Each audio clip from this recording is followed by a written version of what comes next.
Hello, Cooler fans. I'm the PC Expert Amateur, and we're going to take a look at the Enermax LiqMax 3 ARGB light version. And this is supposed to be a pretty good one, so I'm hoping for a better experience than with the Aquafusion.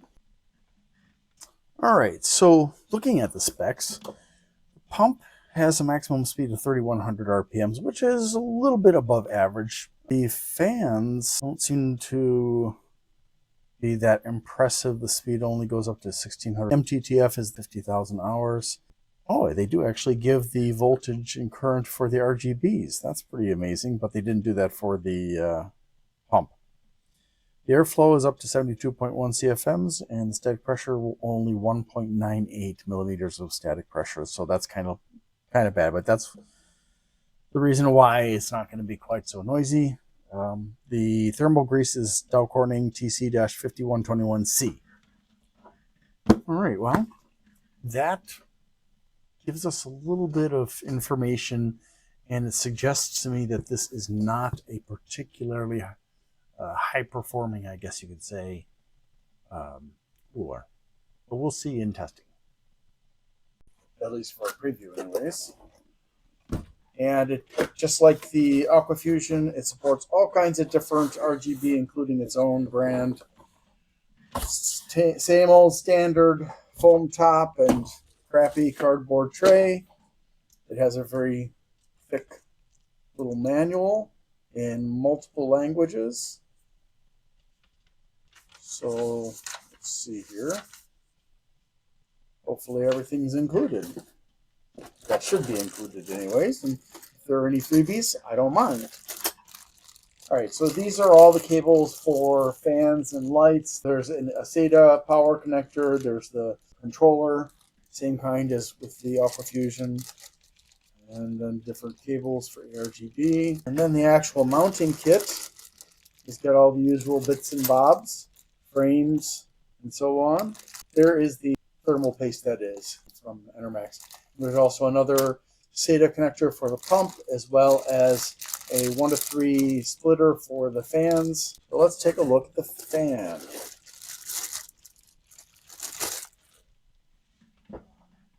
It looks kind of interesting.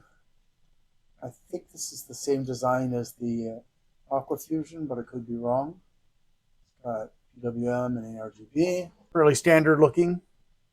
Not as elaborate as the ones on the Aquafusion, not by a long shot. If you're curious about that, go ahead and look at that video too. So let's get the blades moving by plugging it in. That would probably make a difference. Wouldn't you say? Because I certainly feel that way. I forgot I hadn't plugged it in. So yeah. Now, as far as noise levels are concerned, not too bad. Let's see about the static pressure while I'm at it.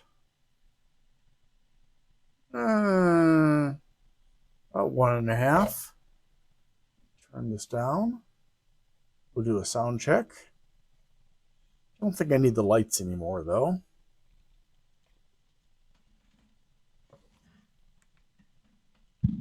And down nice and low. Yeah, fairly normal sound until I rub it against the microphone.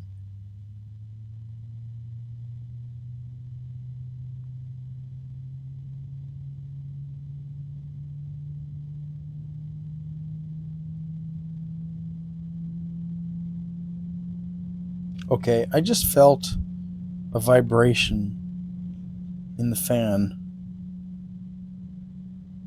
It was just for a second. And I thought I heard a deep sound with it.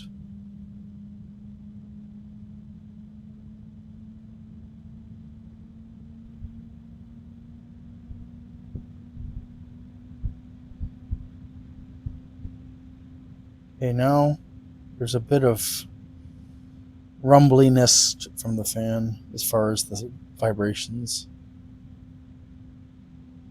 So it's not terribly loud. You'll hear it when it's at maximum speed in the case, but it's not bad. All right. So I'll set this aside so that we can see how it fares on the radiator. I'm assuming this is going to do worse than the Aquafusion one because according to the specs, this one has less static pressure. And here's our water block. And as with the Aquafusion, it looks like if there's any lighting in here, it's powered by the same 3-pin connector that controls the pump. So it has a large copper plate. The tubes rotate fairly readily, better than some AIOs. All right, let's see what happens. I don't know if there's going to be any light or not.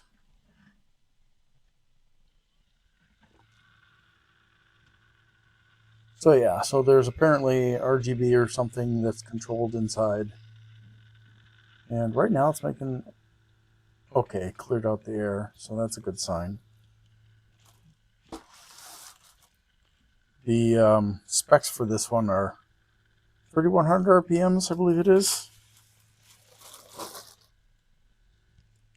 So now it's really kind of settled down.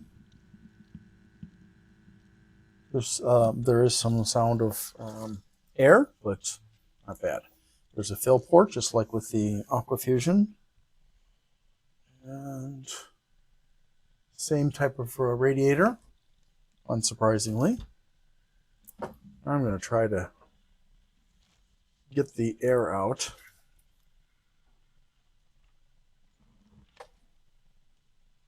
See if that helps at all with the noise level. Oh, the braiding is a little bit damaged. A couple of threads have been cut. Certainly not me! Sounds about the same as before. So yeah, not bad. We'll go ahead and take that off now. And we're going to see if the fan can handle the pressure, as it were. Not really. Can it actually provide enough pressure to push enough air to make a difference? Interestingly, it seems to be doing about as well as the, well, maybe a little bit less than the other one. Of course, it is losing some of the air because, it's annoying, because there's such a large gap between here. That's normal with radiators, but so yeah, if you've got a CPU that is not hot, then this will be okay. But if you have a CPU that is hot, you would end up with this probably having to replace the fans with something more powerful. So if you have any questions or comments, please put them down below, and I'll get back to you as soon as I can. Thanks for watching, and I hope you have a great day. Need to ask for your help. I'm sorry. On December 11th, 2024, Amazon terminated me and used false accusations against me. And on December 17th, I had my left shoulder operated on. I'm getting a lot better. I can do some things with my hand and my arm, but it's still pretty limited. If you could please help me out by liking, subscribing, sharing, commenting, and turning on notifications for my channels, that would really help. If you want to help me financially and you can afford to, you can go to my Glenn's Fast Reviews and you can do a super thanks as a donation there. If you want to donate on a monthly basis, you can become a member there. And or you can go to patreon.com/GLENNMII. So thank you for that. Also, I'd like to say thank you to bleepingcomputer.com for allowing me to post messages on their forum about my videos. Thank you so much. And don't forget to visit them. They offer a lot of wonderful resources for people who are using computers. Have a wonderful day. Thank you. Unlabeled, well, not unlabeled, but it doesn't say which. Oh no. Oh no. Fudge.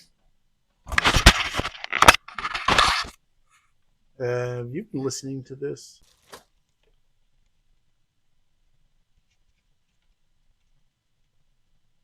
All right, here we go.